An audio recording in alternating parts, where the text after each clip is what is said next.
High, গরুর কলিজা ভুনা তোমাদের কেমন লাগে বলো তো? আমার খুব ফেভারিট একটা ডিশ। চলো আজকে গরুর কলিজা ভুনা করি। আমি কলিজাগুলো সেদ্ধ করে নিয়েছি, পানি ঝরা দিয়ে দিয়েছি। এখন এটাকে রান্না করব আমি পেঁয়াজ ভেজে নিচ্ছি। এর মাঝে দিয়ে দেবো গরম মশলা, আদা রসুন পেস্ট। এই প্রসেস আমরা সবাই জানি কিভাবে মশলা কষানো হয়।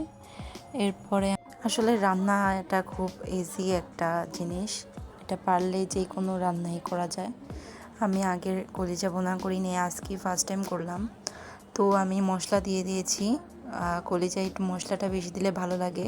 আমি মরিচের গুঁড়া বেশি দিয়েছি, 4 চামচের মতো দিয়েছি। তারপর আমার মনে হচ্ছিল ঝাল হয়নি হয়তো, তাই আমি কাঁচা মরিচ দিয়েছি বেশি করে পরে আবার। তো আমি মশলা কষানোর পর কলিজা দিয়ে ঢেকে দিয়েছি। এখন আমি গরম পানি দিয়েছি বাই দ্য ওয়ে। কলিজায় ঠান্ডা পানি দেওয়া যাবে না, তাহলে এটা আরও শক্ত হয়ে যায়। এরপর আমি দিলাম কলিজাটা কষানোর পর গরম পানি আবার দিয়ে দিলাম। এরপর আমি গরম মশলা গুঁড়া যেটা ওইটা দিয়েছি। কলিজাটা হওয়ার কিছুক্ষণ আগে এটা আমি দিয়েছি। আর এই তো আমার কলিজা ভুনা রেডি। আমি ফ্লেভারের জন্য ভাজা জিরা গুঁড়ো দিয়েছিলাম। আমি মাখা মাখা ঝোল করেছি। আল্লাহ।